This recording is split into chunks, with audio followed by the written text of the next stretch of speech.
First reading, Sirach chapter 2 verse 1 to 11.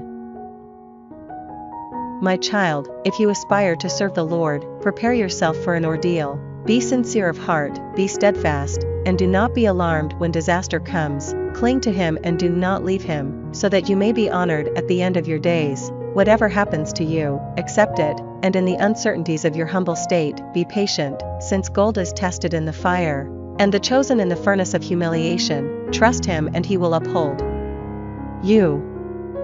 Follow a straight path and hope in him. You who fear the Lord, wait for his mercy, do not turn aside, for fear you fall. You who fear the Lord, trust him, and you will not be robbed of your reward. You who fear the Lord, hope for those good gifts of his, everlasting joy and mercy. Look at the generations of old and see, whoever trusted in the Lord and was put to shame?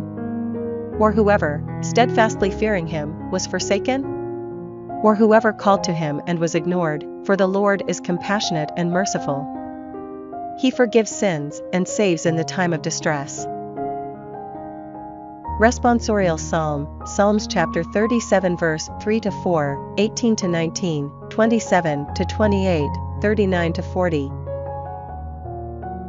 Put your trust in Yahweh and do right. Make your home in the land and live secure. Make Yahweh your joy and he will give you your heart's desires. The lives of the just are in Yahweh's care. Their birthright will endure forever. They will not be put to shame when bad times come.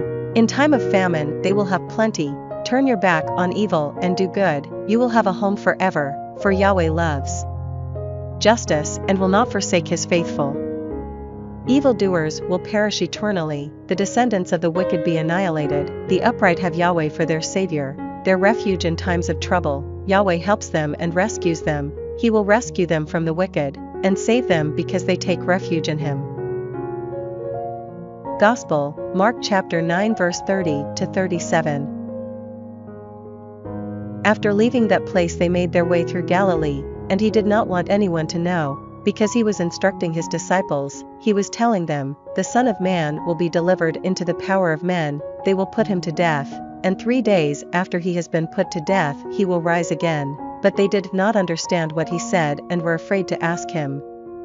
They came to Capernaum, and when he got into the house he asked them, "What were you arguing about on the road?" They said nothing, because on the road they had been arguing which of them was the greatest. So he sat down, called the 12 to him and said, "If anyone wants to be first, he must make himself last of all and servant of all." He then took a little child whom he set among them and embraced, and he said to them, "Anyone who welcomes a little child such as this in my name, welcomes me.